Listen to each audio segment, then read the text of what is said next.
On this edition of The Right Stuff, we'll be talking to Travis Perry. He's a returning guest that also brought us the wonderful anthology Medieval Mars. This time it's Mythic Orbits, and that's available today on Amazon.com. If you want an anthology that showcases the best stories submitted in speculative fiction by Christian authors, this book is definitely for you. So stay tuned right there, and we'll be back in just a few moments. You are listening to the best, the only place to be on Tuesday night. That's right, you're listening to The Right Stuff, and you're at the right place at the right time. From England to Canada, from Detroit to the Poconos, we are showcasing Christian authors worldwide, giving you tips, tools, techniques, and resources for you, the writer, to hone and perfect your craft. Tune in every Tuesday at 7 o'clock p.m. Eastern Time right here on WPJC 104.5. And your host, Parker J. Cole.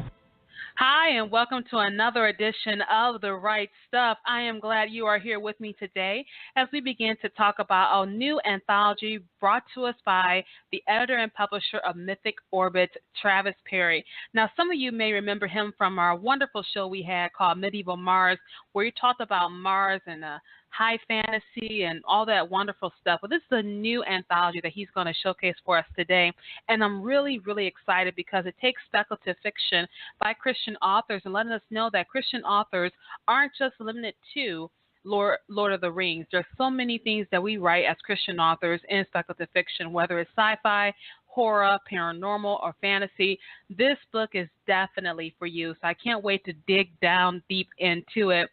One thing I want to do is thank you all for your support of my books. My newest book came out January 3rd. It's called The Cure. It's a Michigan sweet romance, and I'm really excited about that book. It was a book that was it took a lot to write. It took about 3 years to write that book because I kept changing it over and over and over again.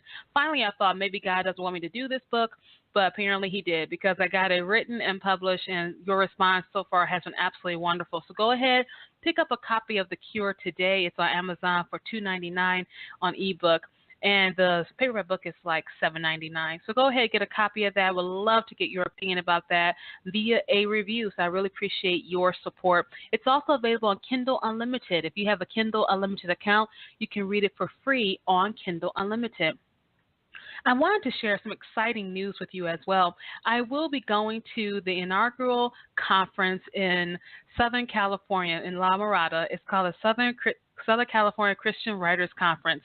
I've been asked, and I'm so happy to let you know that I will be hosting 2 workshops in that conference this year. So if you're in the Southern California area and you're a writer, you want to write, I will be at that conference this year. You can meet me. We can talk, see about if you're a writer getting on the show. If you're a reader, would love to meet you and say hello too. So I'm really, really excited about that. I just got word about it last week. I'm so excited. I will be teaching 2 workshops. The first workshop I'll be teaching is called I Swear, which is using curse words and harsh language in Christian fiction. And the other workshop I'll be hosting will be using and talking about taboo subjects within Christian fiction. So I'm really excited about that. Again, it's this year, June 22nd, if I believe that's the correct time. I got to look at my notes again. But I will be hosting 2 workshops at the Southern California Christian Writers Conference. It's the first conference. I'm really excited to be a part of it. So if you're in the Southern California area, I'll be at Biola University doing those workshops again. I'll give you more information the closer we get to it, but I'm very, very excited and blessed for the opportunity to teach at that conference. If you want to weigh in on our topic, you certainly can by calling in at 646-668-8485 and then press 1 to be live on air. Or you can hit me on Twitter at Parker J. Cole or PJC Media, #RightStuff with your questions and comments. We're going to go ahead and take a quick short break. We'll be right back after these messages. Don't go anywhere. More with Parker and her guests on the Right Stuff Radio Show. We'll be right back. Are you a reader looking for more compelling Christian fiction? Maybe something a little more edgy or a bit more real? Are you tired of most Christian fiction shying away from the truth and settling for a rose-tinted view of the world and its issues? Or are you an author who has a compelling story to tell, but you're afraid it doesn't jive with today's brand of Christian or secular fiction? Are you tired of Christian publishers telling you that your content is too edgy? Or maybe you've tried submitting your content under the radar to secular publishers only to be told your themes are a bit too religious? We invite you to take a look at the Crossover Alliance. We are an online publishing company that specializes in edgy Christian speculative fiction with Christian themes and real-world content. Our company is formed from authors and readers just like you who are breaking into the mainstream and Christian markets with this compelling genre. Head over to the www.thecrossoveralliance.com for all the details on who we are, what we do, and what we accept. Right now, if you sign up for our email newsletter, you'll receive a free digital copy of our first short story anthology. Check us out today and help us spread the word about the Crossover Alliance, where light shines brighter in the darkness. Have you read the latest issue of Sormag Digital, the award-winning literary magazine for multicultural readers and writers? Sormag Digital is available quarterly and showcases interviews with the best authors in multicultural literature. Sormag Digital features craft and business articles for those interested in writing. If you're looking for a good book, check out our book reviews on what's hot in multicultural literature. For writers looking for new readers to get in front of, Sormag Digital is the perfect place to introduce your book. We offer advertising spaces that fit your promotional budget. Get your free subscription on sormag.com or order a print issue on magcloud.com. If you would like more information about Sormag Digital, check us out on sormag.com or contact us at sormag@yahoo.com. Sormag Digital is the magazine for multicultural readers and writers. We're back, and you're hanging out with the queen of Tuesday night, Parker J. and her guests, right here on The Right Stuff. Hi, and welcome back to the show. I'm so glad you are here with me on this wonderful edition of The Right Stuff. You know, I can't believe it's been 4 years this year that I've been hosting this show and meeting some wonderful authors across the world, and I'm always so blessed. And that's why this particular anthology kind of resonates with me, because it kind of encompasses one of the biggest things I'm an advocate of, which is Christian speculative fiction, or Christians who write speculative fiction, depending on where you stand in regards to that. And so I'm really excited to have Travis back with us on the show. Like I said, those of you who remember him, you remember that we talked about Medieval Mars, which was another anthology that he helped edit and publish as well. And so now we're back with Mythic Orbits. And Travis, let me tell you, I'm so excited about this anthology. What was it like when you were talking to all those authors who were going to contribute it? What was that like? Were they very excited about it? Was there like a buzz? What was going on with that?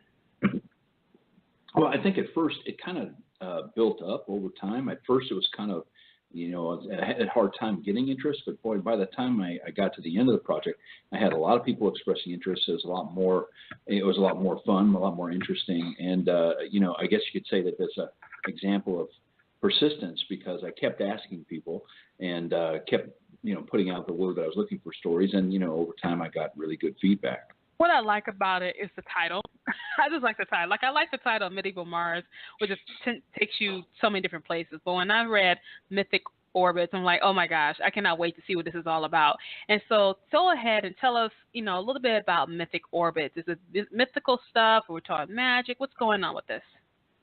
Well, it's a great question. It's kind of funny because I knew I wanted to create a project for the best stories in speculative fiction for my Christian authors. And I can mention, I guess, why that came about, because I'm a Christian author, and speculative fiction matters to me. But I know that there's a variety of opinions among speculative fiction authors about whether it's important or not to be, specifically speculative, or whether, you're just going to write a story. A story is a story, and you just happen to be a Christian who's writing it. But I wanted to represent all those points of view, and I just know some great Christian writers. And I was involved in some other anthology projects, like you mentioned, some of my own. But, with my own, I gave people a theme and asked them to write to that theme. And some ones I've participated in did the same thing. And I don't know if people are always completely inspired when they're writing to somebody else's theme. So I thought, well, let's get people to give what they feel inspired to write, the very best thing. So I knew I wanted to be best speculative fiction by Christian authors, which is the subtitle. But the name Mythic Orbits, I created a Facebook group of people who responded to this. And we had this group, we called ourselves the Coalition of the Willing. And we were brainstorming as a group, what do we name this? And it was Carrie Neitz that came up with the idea of borrowing maybe some terminology from orbits, because the picture that I worked on, the cover picture, had an orbit or looked like it was from orbit. Mm-hmm. And we just kind of brainstormed and came up with this mythic orbits. Mythic is to represent the fantasy side of things, and then orbits to represent the science fiction. Though we have some horror and some paranormal, I guess you'd call it, as well, in the collection of the 14 stories. But anyway, it wound up being that I didn't have an advanced theme that I expected. I simply was looking for the best stories I was able to find, and really glad that they came together.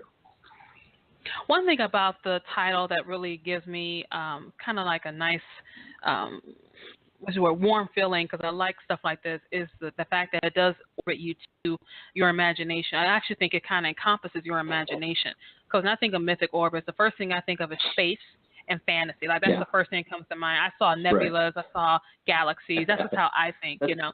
And, I'm a Trekkie, like a diehard fanatic Trekkie, you know. And so what really excites me about this anthology is the fact that, you know, it's an anthology that's showcasing Christian authors who write speculative fiction, or, like I said earlier, Christian speculative fiction authors. You know, it depends on how you want to look at it. And what I like is that you've got all these different voices coming together to bring about this great work. Now, you mentioned Carrie Neitz, and those of you who know Carrie Neitz, he was the author of the wildly successful Amish Vampires in Space, you know, and he's been on the show talking about his book too. But you got Carrie Neitz, you got some other great authors within this collection. And so when you were bringing this together, what type of did you have beta readers to help read it? Did you have people who were editing it besides yourself? I mean, what kind of early response did you get from the collection? Well, I was mostly, as far as picking the stories in the collection, that was all 100% me. I didn't have any beta readers. So what I did with the authors that I picked is I invited them to read the rest of the collection, and I had some of the authors, very kindly do some proofreading for me, because I'm a pretty good, I would say I'm a good content editor, but not such a good proofreader. And so, in fact, Carrie did a lot of help making sure that not only that proofreading was done, but he helped me with the ebook and get it set up. And that's something that he does. He's a former programmer, and he really understands that kind of stuff way better than I do. But that was the feedback I had. The team was the authors. The people worked together to help put this together. I did the cover art. I'm not claiming it's the best cover art in the world, but one of the things that I want to do is make this sustainable, since I don't have a lot of money to invest in this kind of thing. I just put the priority on the quality of the story above everything else, and picked the best ones I could find. And it was Carrie that also helped run these stories by.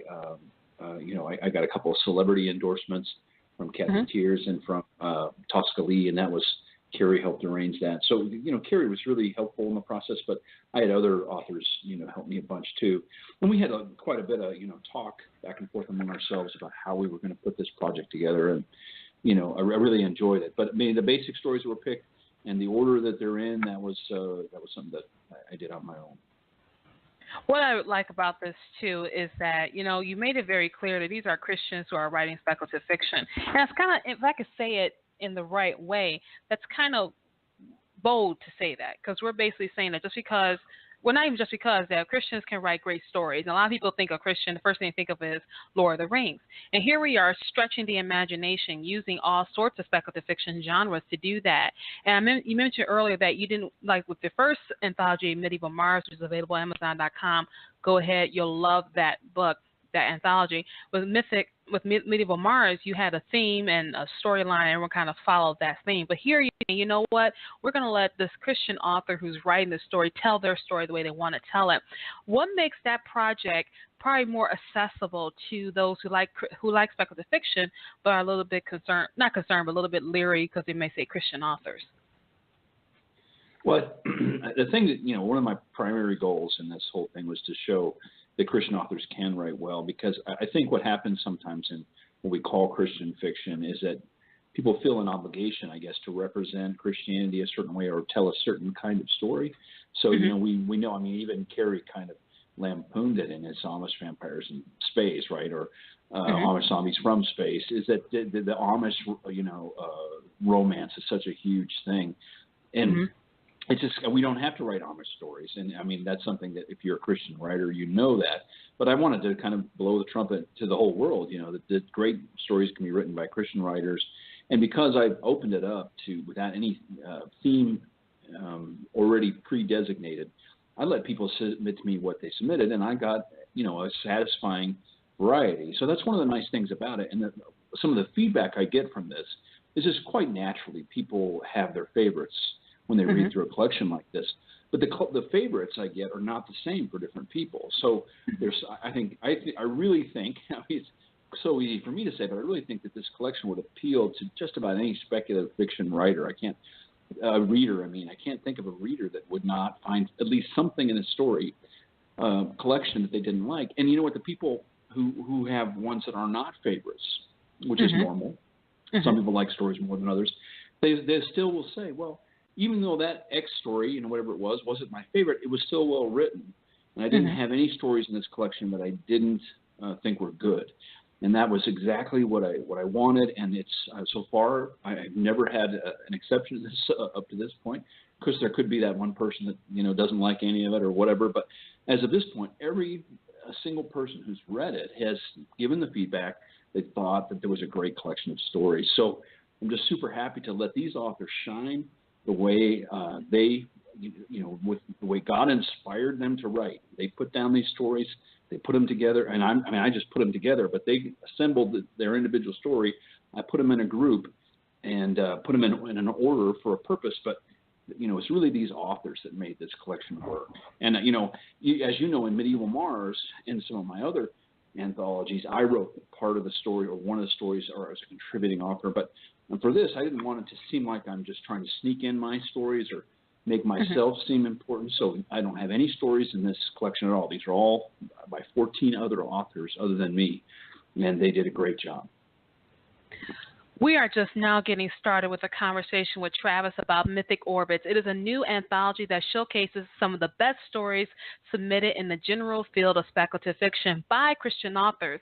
And one of the reasons why Travis did this anthology was to let us know that Christians can write well, and they can write very well in speculative fiction, because most of you know the mainstream Christian fiction has a lot to do with Amish fiction or romance, which is a huge seller. You guys know I write romance too, but I am a lover of speculative fiction. And I love to host authors who write in speculative fiction, especially Christians, because they're able to take such a unique spin on a lot of different genres within the realm of speculative fiction. When we come back, we'll be talking to Travis about himself, what he's been doing since the last show when we talked about Medieval Mars, and some more about Mythic Orbits, and be taking your questions as well. If you want to call in, you certainly can by calling in at 646-668-8485, and then press 1 to be live on air, or you can hit me on Twitter at ParkerJCole, #WriteStuff, with your questions and comments. We're going to go ahead, take a quick short break. We'll be right back. Don't go anywhere. More with Parker and her guest on the Right Stuff Radio Show. We'll be right back. Question: if you write a book, everybody will rush out to buy it. Obvious answer: no. If you were a celebrity or if you had a huge marketing budget, then maybe you can get a lot of exposure for your book. Another solution would be to check out joeytweets.com. Joeytweets.com is a promotion and marketing service with access to over 1/3 followers on Twitter. Joeytweets.com has 3 packages available to fit any budget. That's JoeyTweets.com. Joeytweets.com. Get some serious exposure for your books. Hi. Is your book club in need of some fresh and exciting questions to ask club members and authors at your next book club meeting? Literations, the book conversation game, is 70 thought-provoking questions to really get into an in-depth discussion about the books you and your club members are reading. These questions really get into the characters, the storyline, and into the author's head. These questions may just give you and your book club members a whole new way to get into a new conversation, a literation. Literations is also a great set of tools for bloggers, interviewers, and authors to use as discussion questions. Are you ready to get lit? Please visit our website at litversations.com, LITVERSATION.com. And please like our Facebook page at Simply Said Reading Accessories. Thank you. We're back, and you're hanging out with the queen of Tuesday night, Parker J. and her guests, right here on The Right Stuff. Hi, and welcome back to the show. I am so glad you are here with me to join in on this wonderful edition of The Right Stuff. We are talking to Travis Perry. He is the publisher and editor of the new anthology, Mythic Orbits. That is available for you today. Go ahead and get a copy of this wonderful anthology. It's full of great speculative fiction, including sci-fi, fantasy, horror, and paranormal. And one of the objectives behind this anthology is to show that Christians can write speculative fiction, and they can write it quite well. I know I've interviewed most of them on the show, so I'm really excited to present this new anthology to us. And Travis, once again, thank you so much for being with us on the show today to talk about it. You bet. My pleasure. You know, I want people to know who you are, so go ahead and tell us in your own words who you are. Let's see. I'm a human. No, that's an important Right. point as a science fiction writer, right?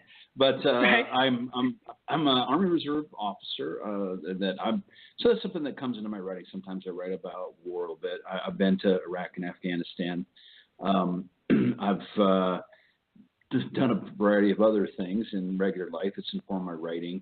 I used to live in Montana. I rode a horse to school as a kid. I don't know if I ever told you that before. No. But I did. I lived a variety of places and done a lot of things. Got a chance to, learn some other cultures, and I speak some Spanish and French and some other languages. And anyway, so I'm currently living in Mexico, married a wonderful Mexican lady, and continuing with the Army Reserve. Working on writing. I've been working on writing. Actually, I finished my first book when I was in Afghanistan in 2011. But that book is something that I've kind of like taken off the shelf and retooling. But I've really enjoyed short stories. It's one of my favorite things. And so I've really thrown myself into this producing short story anthologies. And I created my own company, Bear Publications. Kind of not really thinking it out when I first did it, but now more and more I want to focus on short story anthologies in speculative fiction by Christian authors, if I can do that. Actually, the Christian author thing is, maybe not as important to me as the fact that it's speculative fiction, but both things are what I'm trying to achieve. Sounds like a lot of good stuff going on, and I did not know that you rode a horse to school. And let me tell you how city-fied I am. Okay, I went to the Renaissance Festival when it was here in Michigan, and I saw a horse, and it looked at me, and I ran. So I'm very city-fied. I just don't do. I mean, that horse was like massive, and it looked at me. It probably wasn't even looking at me. It was probably turning its head because there were so many people there. But I ran like the wind. I said, I'm not getting my head busted in by a horse, going crazy, and just all kind of wild thoughts. Because I saw the movies, I read the books. Everybody gets kicked in the head with a horse, they die. So I was like, and I'm city-fied. I am not a country girl like I thought I was. Not even at heart.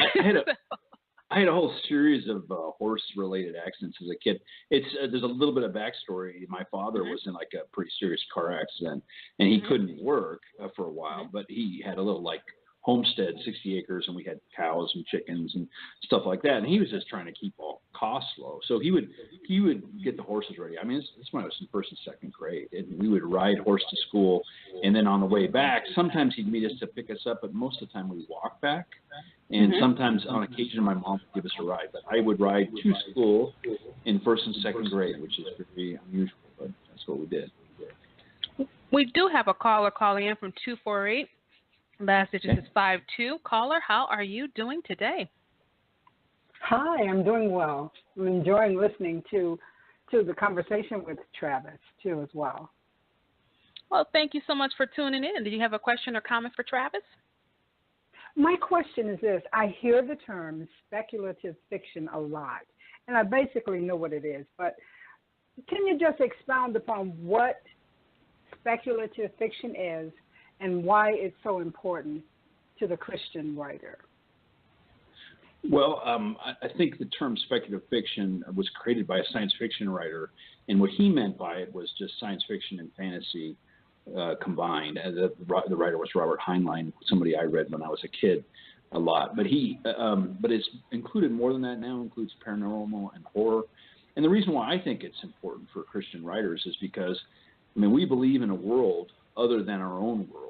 And one of the things that speculative fiction does is it kind of points to these other worlds. I mean, we encounter Christians, of course, who kind of look down on speculative fiction and feel we should be writing factual things or true stories. But I think a speculative fiction story can indicate the truths that really are in the world, like C.S. Lewis did so well in the Chronicles of Narnia. We all know Aslan the lion is representation of Jesus, the Lion of the tribe of Judah, and that's that kind of powerful statement to put it in an image where you can see Aslan. That's a thing that speculative fiction can do. I mean, we can show heaven, we can show hell, we can show good and evil in a stark way that is difficult to do with realism, because we can kind of bring out the characteristics that matter most. And also because this world that we live in is not all there is. There's another world. And who knows, in eternity, there might be what God has in store for us. So I think that's one of the things that I really like about speculative fiction, pointing to the fact that this world isn't all there is. Okay, Rosa, does that answer your question? Yes, it does. I was thinking along those lines, but by me not being an actual writer, I just wanted to know what it's like. I read, like you said, many, many years ago, all you could find when it came to Christian writing was something Amish. And there's nothing wrong with that. I'm not saying anything about that. But I have enjoyed these last years where the Christian writer has become bolder. And it's been very enjoyable to read. So thank you. Thank you both. I think that we're. Oh, go ahead. I was going to say, I think that maybe we're like, I would hope, like in the early years of in Christian music, in the I guess it would be probably in the 80s, that they started out with just a few artists, just a few tracks, kind of a slow, and now it's a major thing, the Christian music. I hope that happens with Christian writers writing speculative fiction, science fiction, fantasy, and other genres. I hope that we are just the beginning of a major movement that we'll see it all the time. Okay. Thank you again. All right. Thank you, Rosa, for calling in and asking that question. If you want to weigh in on our topic, you certainly can. Simply call in at 646-668-8485. Press 1 to be live on air. Rosa, again, thank you for that question. What I really enjoy about her question is the fact that she noticed this explosion. Well, maybe it's a minor explosion, but it's an explosion nonetheless of people who are seeking speculative fiction. And I remember when I did my very first novel, my very first one was Dark Cherub. I have to go through that one again. You know how you look back at some of your earlier work, you're like, oh my gosh, I can't write. And so my first book was Dark Cherub is Horror, and I thought I had stumbled upon something new, like, oh my gosh, I mixed Christianity and horror.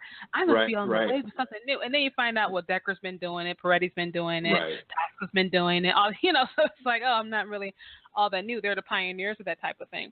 And so that's why I really like about speculative fiction, which is why I'm such a huge advocate of it, because of the fact that we don't want to seem as the world who looks outside thinks, oh, they want to keep things nice and dovey. And like I said, I've never read an Amish fiction romance, so I'm not assuming that just because it's Amish that it means it doesn't tackle hard questions of life. I'm not saying that.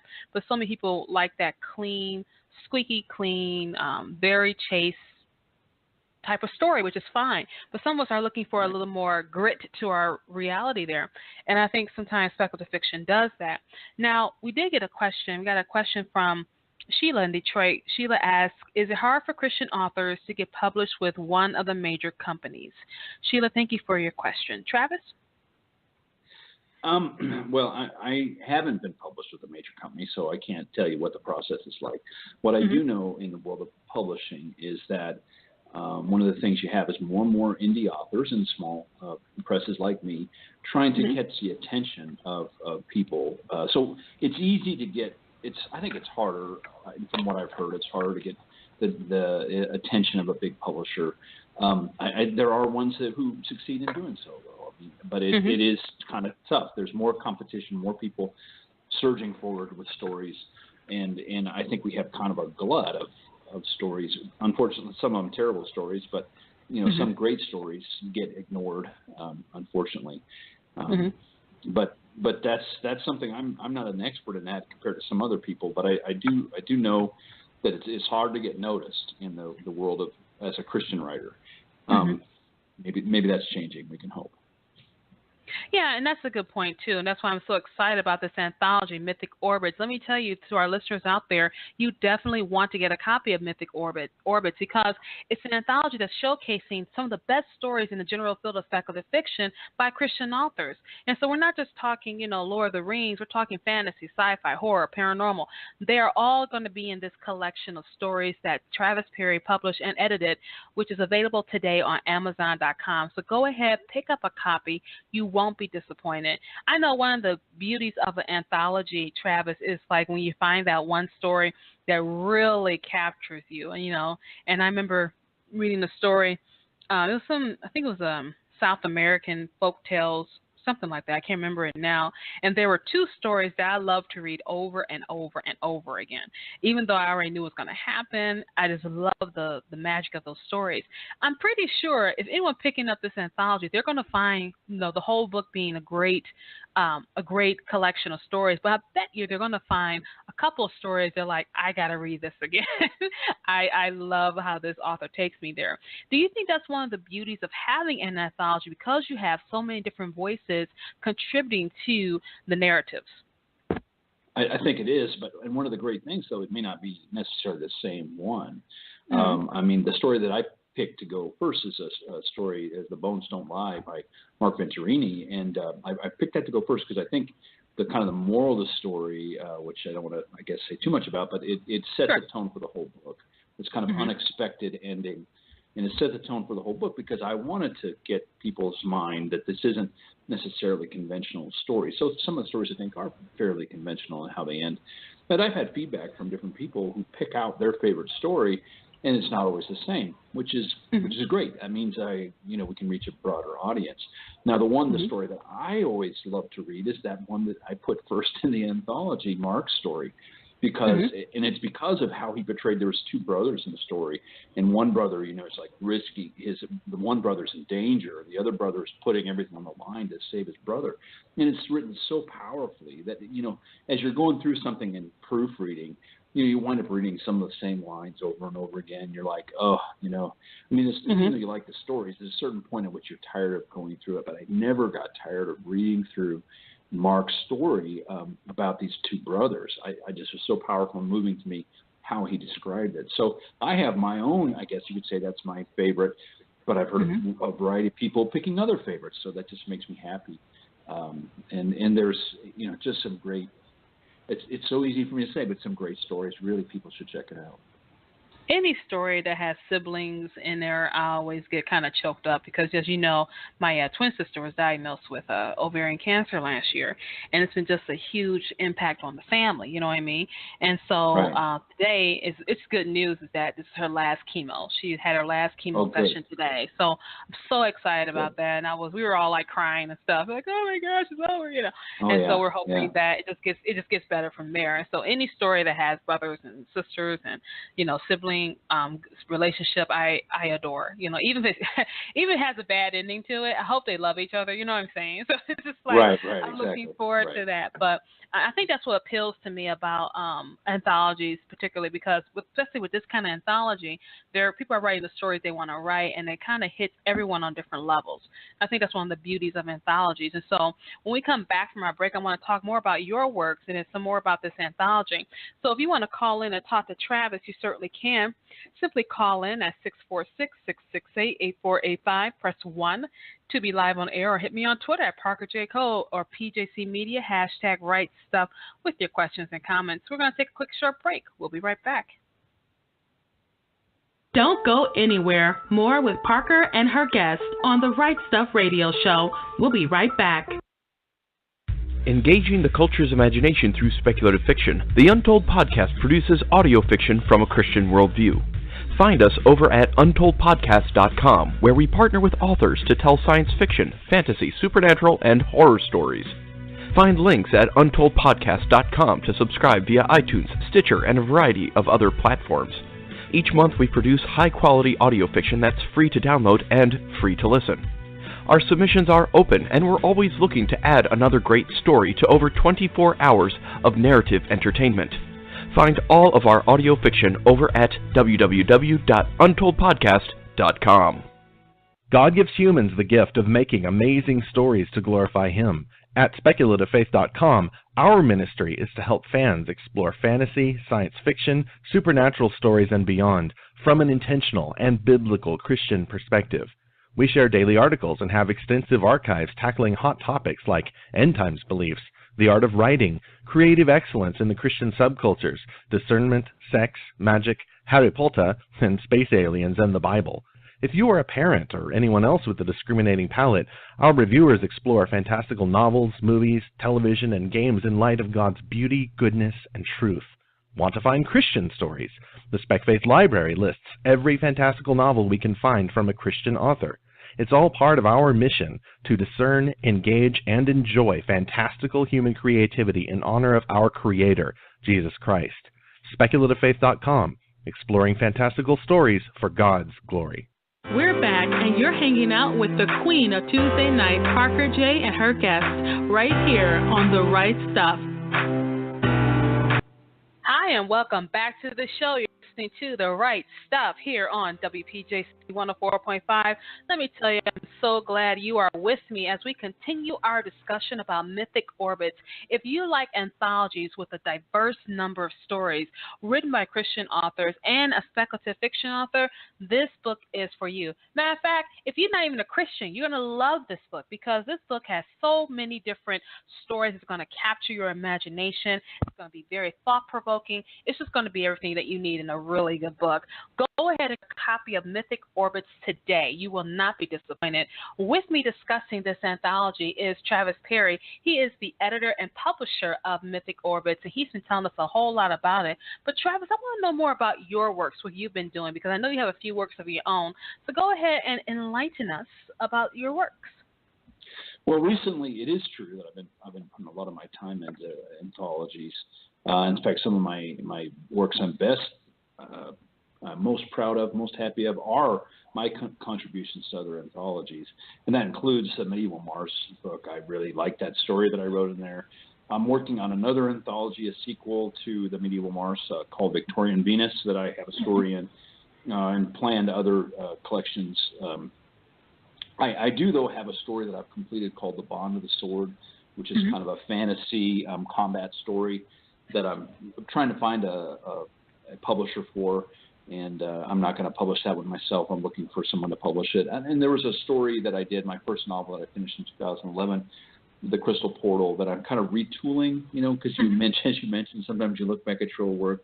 I'm not going to, spend all my life redoing this one story, but I'm going to redo it a little bit. And I'm actually having somebody translate it into Spanish, because I just have this hunch that it might sell good in Spanish. I don't know if that's going to work, but anyway, so this is some of the projects I'm working on. I also have some other anthology projects that I want to hit this year. So I'm hoping to get a number of new books out.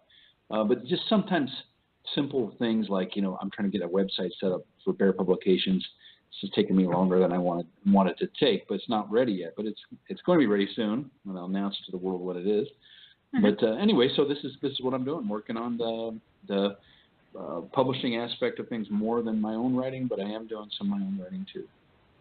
Well, it's good to kind of keep busy. I always believe keeping busy keeps you out of trouble, So I think it's good to keep busy, And what I appreciate is the fact that you are using these mediums to bring about really good stories. Like I said, one thing I can appreciate is, going back and retooling or redoing your books. And I think at first I was leery of going back and redoing Dark Cherub because I was quite satisfied with the story and content. But you know how you look back, you see some grammar, you see some editing and all that kind of stuff. You're like, oh gosh, was I an idiot or what? You kind of think like that. And it wasn't, and my editors who had looked at it, wasn't their fault. They had did all the editing, and I went back and tried to change it. And so I never had to look at it either. So, but I like the story in itself, and I kind of want to get back to my first love, which is horror, because I grew up, I used to read Stephen King, and my mother wouldn't allow me to read Stephen King, so I used to sneak and read him. And so I guess Stephen King got me into horror, and then when I was 14, I got into romance. So that's how how it happened for me. But I mentioned that because some people may be nervous about going back and getting that story they think isn't really good and putting it out there for people. And I would like you to encourage them, like, you know what, just because you don't think a story is good, in today's world, you can always change it, especially if you're indie published using like a platform like Amazon or Lulu or whatever, Book Nook Press, whoever want to use. You can always go back and change it. You know, you do the best you can, obviously, but if you have to go back and change it, I want you to encourage those listeners who have that desire to go ahead and do that. Well, one of the things that's different, Parker, about the book world, and I'm not, the most knowledgeable expert on that at all, but I do know some things, is that back in the past, books would run a certain period of time in a print edition, and sometimes authors would make revisions, but, the company that was published with them, they own the rights. And so sometimes it's difficult for authors to make changes. And as you said, with independent publishing, that's not true. You can retool if you need to.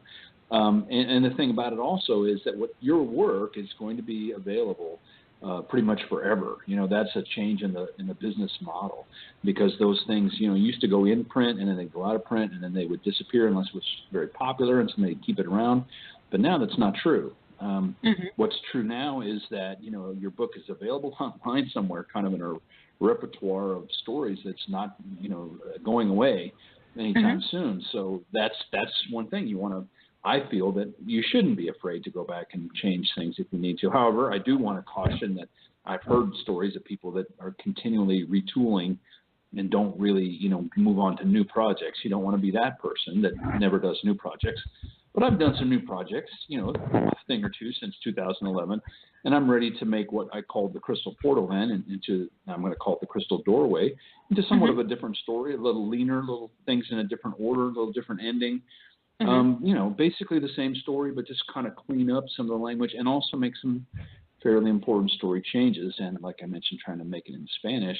I hope that that'll work out in the future. And I actually have kind of a long-term plan to get Bear Publications to translate things into Spanish. I don't know if there's a potential market there or not. I see science fiction stories selling in bookstores in Mexico here where I'm living more than they used to. I don't think science fiction was popular in Mexico at one time, but it's changing. And some of that's movies.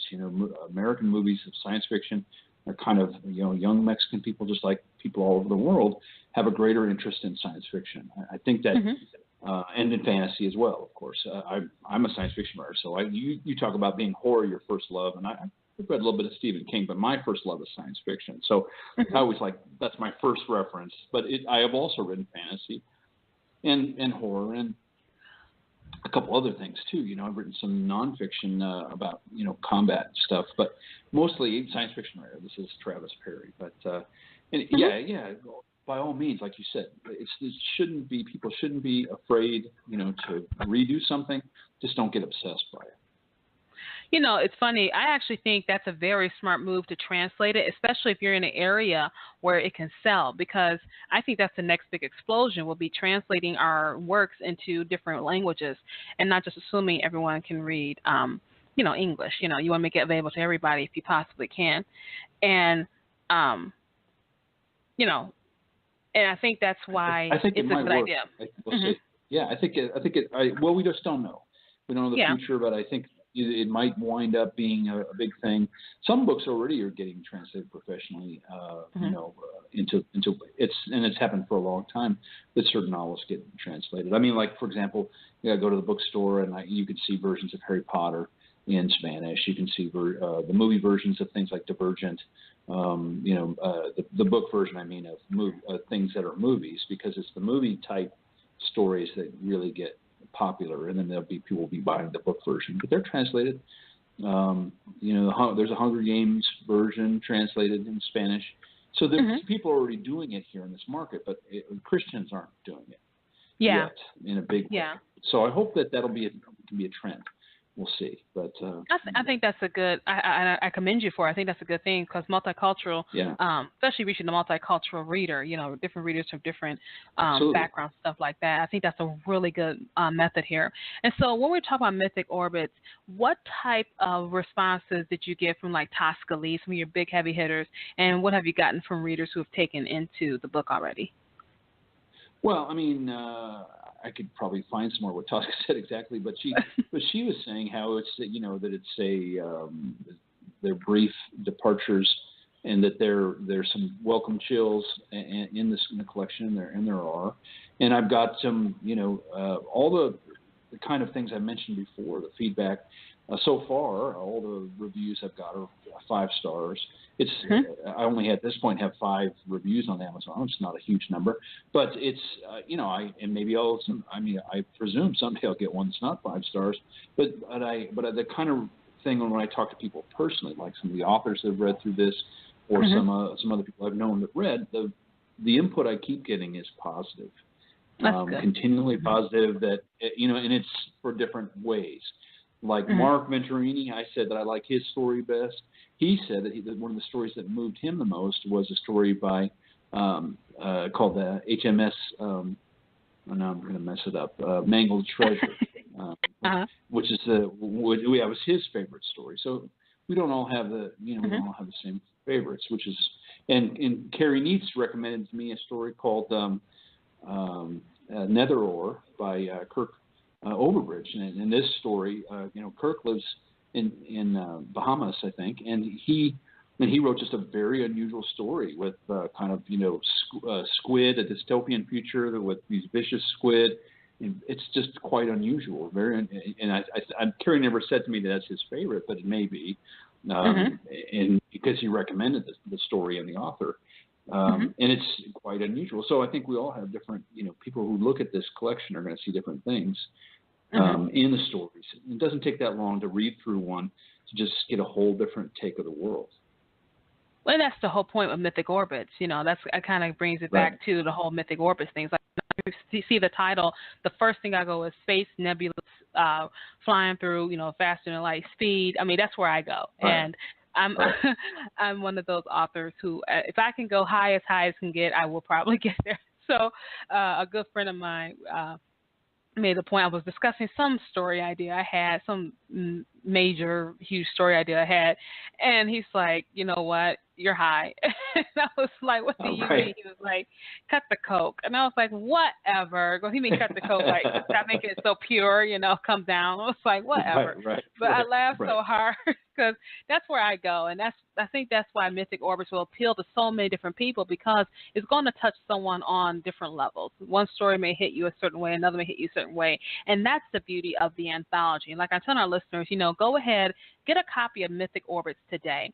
It's an anthology that showcases some of the best stories submitted by Christian authors, and it's really there to showcase the wide variety of talent that Christian authors have, especially in speculative fiction. Those of you who have been following me for 4 years, I'm a huge advocate of Christians who write speculative fiction, and I want to definitely put this in front of you.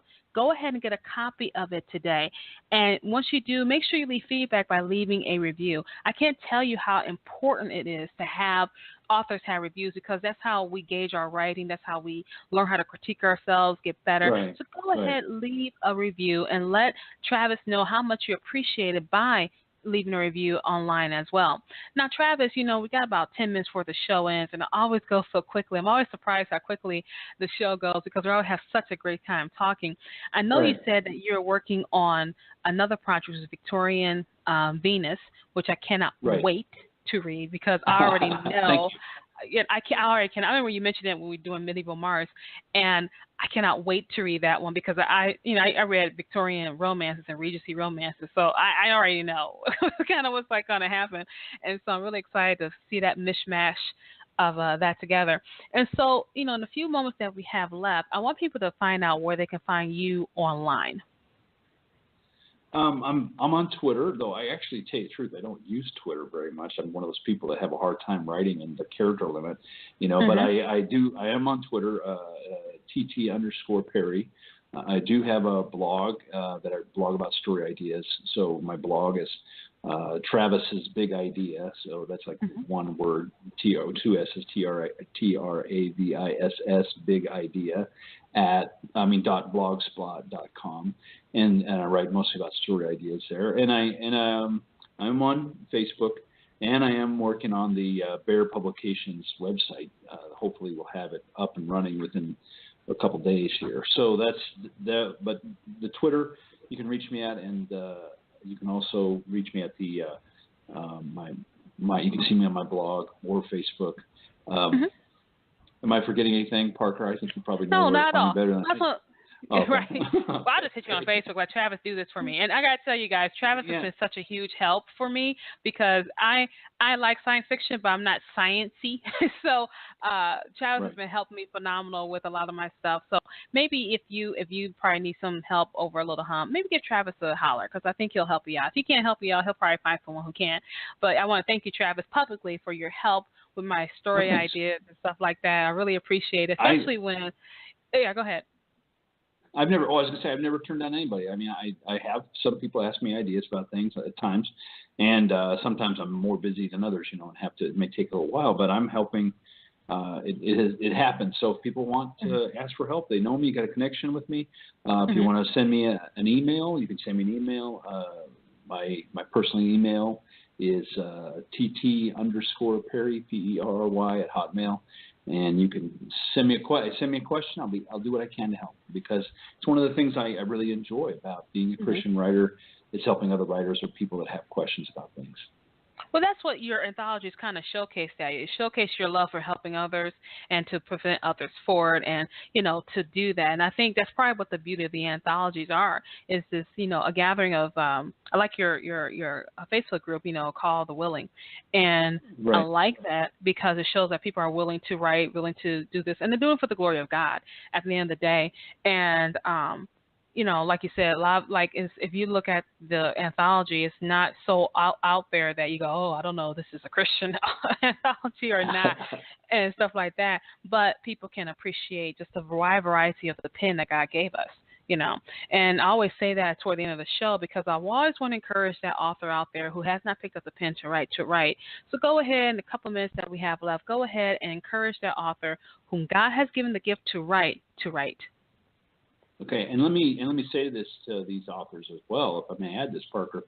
I'm interested in short stories. I'm looking for short stories and short story writers.